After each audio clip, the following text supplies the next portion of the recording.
اعوذ باللہ من الشیطان الرجیم بسم اللہ الرحمن الرحیم السلام علیکم ورحمۃ اللہ۔ سورۃ المائدہ آیت نمبر 87۔ يا أيها الذين آمنوا لا تحرموا طيبات ما أحل الله لكم ولا تعتدوا إن الله لا يحب المعتدين۔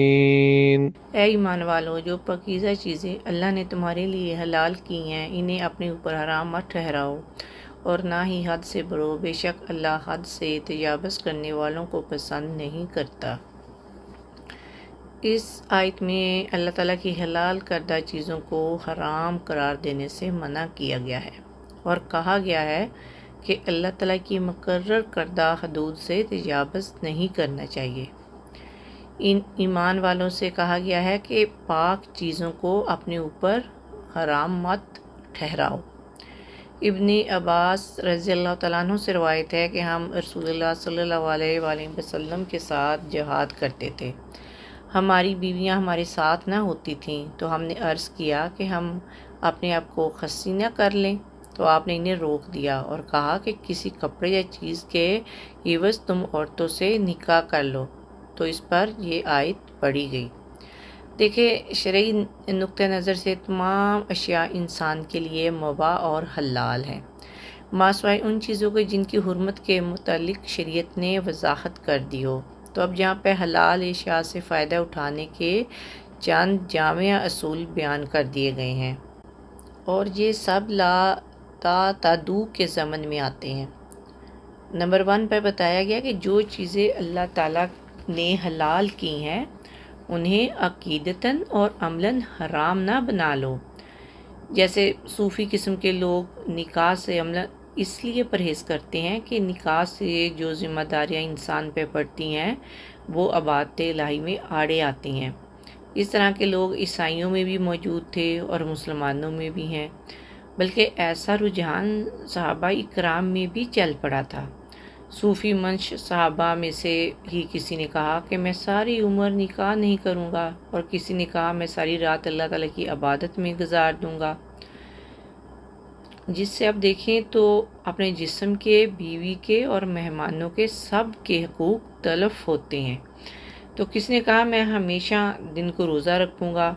جب آپ کو ان سب باتوں کا علم ہوا تو آپ نے ان صحابہ اکرام کو سخت تنبیہ کی اور فرمایا میں اللہ تعالیٰ کا رسول ہوں اور تم سب سے زیادہ اللہ تعالیٰ سے ڈرنے والا ہوں، اور میں نے نکاح کیے ہیں، میں رات کو سوتا بھی ہوں اور قیام بھی کرتا ہوں، اور میں نفلی روزے بھی رکھتا ہوں اور چھوڑتا بھی ہوں۔ یہی میرا طریقہ ہے، اور جس نے میری سنت سے اعراض کیا اس کا مجھ سے کوئی تعلق نہیں۔ پھر دیکھیں، رہبانیت کا نظریہ بھی سنت نبوی کے سراسر خلاف ہے۔ رہبانیت کیا ہے؟ رہبانیت مین کہ دنیا سے الگ تھلگ ہو کر دور جا کر اللہ تعالیٰ کی عبادت کرنا، یہ نظریہ بھی سنت نبوی کے خلاف ہے۔ اور دوسری صورت یہ ہے کہ جسم کو جتنی غذا کی ضرورت ہے اس سے بھی کم یا بہت کم کھایا جائے، یا مرعوب یعنی اپنی پسندیدہ غذا سے پرہیز کیا جائے، تو یہ چیز بھی زیادہ تر صوفی طبقہ میں پائی جاتی ہے۔ اور حد سے بڑھنے کی تیسری صورت بسیار خوری ہے، جیسے فرمایا وَقُولُوا وَاشْرَبُوا وَلَا تُسْرِفُوا، کھاؤ پیو اور اسراف نہ کرو، اور اپنی ذات پہ ضرورت سے زیادہ خرچ کرنا بھی اس میں شامل ہے۔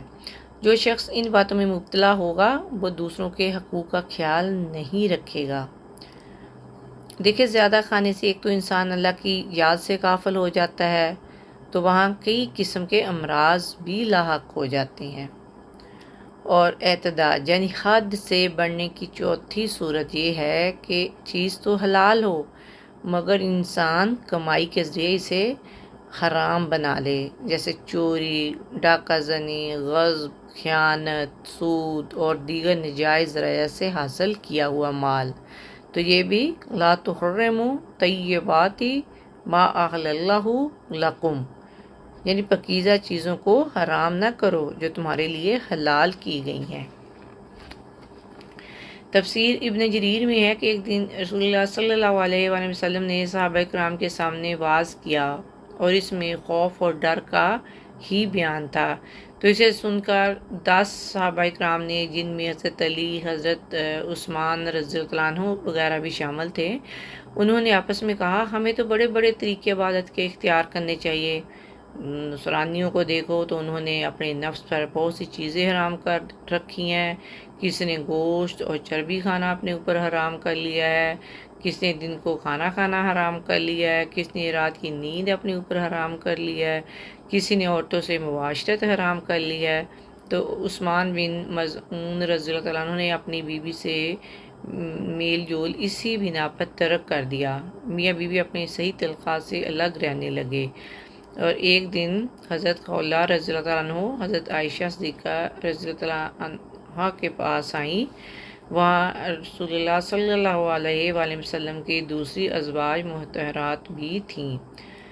تو اسے پراگندہ حالت میں دیکھ کر سب نے پوچھا کہ تم نے اپنا یہ کیا حلیہ بنا رکھا ہے؟ نہ کنگھی، نہ کوئی کی کوئی خبر ہے، نہ لباس ٹھیک ٹھاک ہے، نہ صفائی، نہ خوبصورتی کا خیال ہے، یہ کیا بات ہے، یہ کیا ہے؟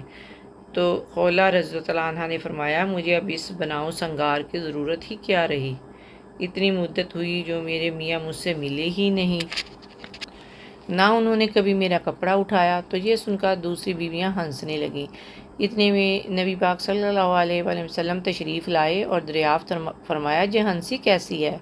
تو سیدہ عائشہ رضی اللہ عنہا نے سارا واقعہ بیان فرمایا۔ تو آپ نے اسی وقت ایک آدمی کو بھیج کر حضرت عثمان رضی اللہ تعالیٰ عنہ کو بلوایا اور فرمایا یہ کیا قصہ ہے؟ حضرت عثمان نے کل واقعہ بیان فرمایا۔ تو میں نے اسے اس لیے چھوڑ رکھا ہے کہ اللہ تعالیٰ کی عبادت دلچسپی اور فارغ البالی سے کر سکوں، بلکہ میرا ارادہ ہے کہ میں خصی ہو جاؤں تاکہ عورتوں کے قابل ہی نہ رہوں۔ تو آپ نے فرمایا میں تجھے قسم دیتا ہوں، جاؤ اپنی بیوی سے ملاپ کرو اور اس سے بات چیت کرو۔ جواب دیا نبی پاک اس وقت تو میں روزے سے ہوں۔ فرمایا جاؤ روزہ توڑ ڈالو۔ انہوں نے حکم کی تابعداری کی، روزہ توڑ دیا اور بیوی سے ملے۔ تو واضح ہو گیا، یعنی اللہ تعالیٰ نے جن چیزوں کو تمہارے لیے مباح کیا ہے تم انہیں اپنے اوپر حرام کر کے تنگی نہ کرو۔